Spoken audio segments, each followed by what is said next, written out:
Bismillahirrahmanirrahim. Assalamualaikum warahmatullahi wabarakatuh. Anak-anakku, pada kesempatan kali ini kita akan belajar di kelas 4, pelajaran yang ke-9, yaitu materi mari melaksanakan sholat. Adapun submateri yang akan kita bahas adalah tentang perilaku yang mencerminkan ibadah sholat.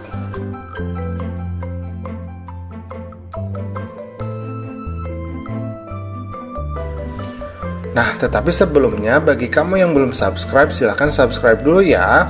Pencet tombol like dan share channel Guru Cerdas.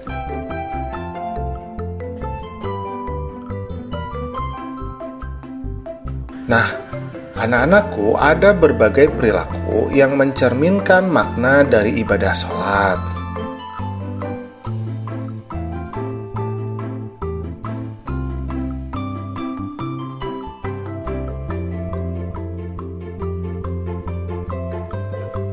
Yang pertama, kita akan membahas mengenai kebajikan terhadap sesama.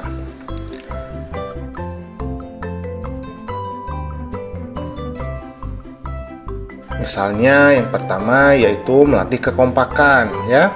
Sholat fardu ini lebih baik dikerjakan secara berjamaah karena lebih utama dan pahalanya lebih banyak. Nah, pada saat sholat berjamaah akan terlihat kompak. Seorang imam sebelum memulai sholat selalu memperhatikan kesiapan makmumnya. Saf-saf harus disusun rapi, lurus, dan rapat di antara para makmum. Selanjutnya, imam memulai sholat dan diikuti oleh makmum hingga selesai. Gerakan sholat imam dan makmum ini selalu kompak. Nah, kekompakan sholat tersebut ini dapat dijadikan teladan, misalnya kekompakan dalam kerja bakti untuk membersihkan sekolah. Nah, semua orang harus saling bahu-membahu agar tugas kerja bakti ini selesai dengan baik. Kemudian, mematuhi perintah ketua kelompok.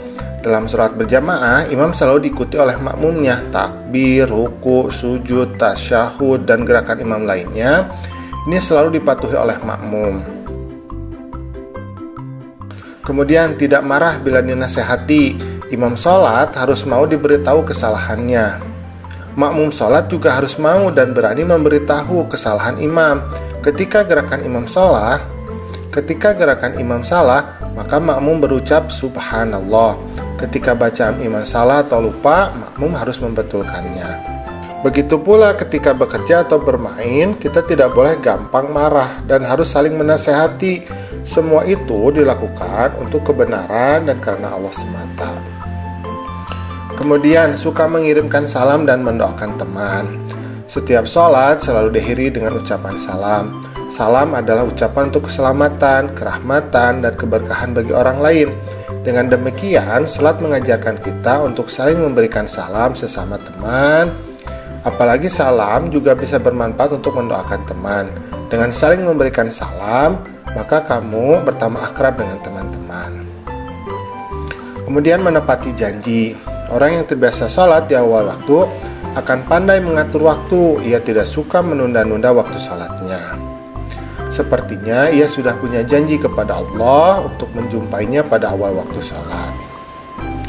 Kemudian, memupuk rasa solidaritas. Sholat diwajibkan bagi setiap muslim tanpa adanya perbedaan kaya, miskin, laki-laki, wanita, pejabat, sehat atau sakit sekalipun. Bahkan tidak ada perbedaan dalam pengkhususan saf-saf sholat di masjid. Bagi yang datang duluan boleh menempati saf-saf yang paling terdepan. Nah, kemudian yang kedua, ini kita akan berbicara tentang menghindari perilaku tercela. Misalnya, yaitu suka mengungkit-ungkit pemberian.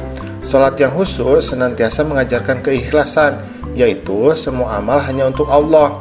Apabila niat sudah ikhlas, maka tidak peduli dengan penilaian orang lain, tidak mengharapkan pujian atau imbalan, tidak bersedih ketika dicaci atau berkurang harta, serta tidak menyebut-nyebut sesuatu yang sudah diberikan karena dilakukan dengan ikhlas hanya karena Allah semata.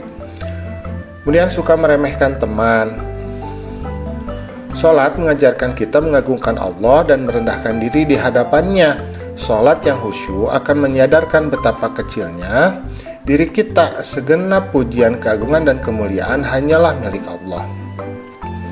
Kemudian ingin menang sendiri. Siapa yang datang lebih dahulu di masjid, maka ia berhak menempati saf salat terdepan. Atau yang ia inginkan, untuk yang datang belakangan hanya berhak menempati saf salat yang tersisa.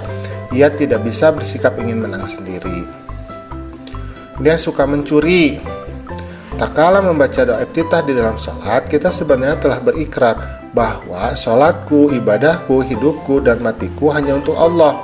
Selain itu, salat sebenarnya akan mencegah kita dari niat berbuat jahat, termasuk mencuri atau mengambil sesuatu milik orang lain tanpa izin.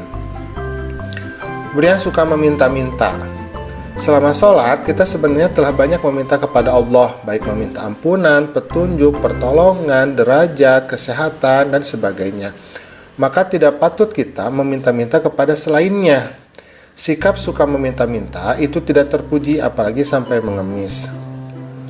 Kemudian suka berbohong. Orang dapat saja berbohong kepada orang lain, tetapi sebenarnya ia tidak bisa berbohong kepada dirinya sendiri dan kepada Allah.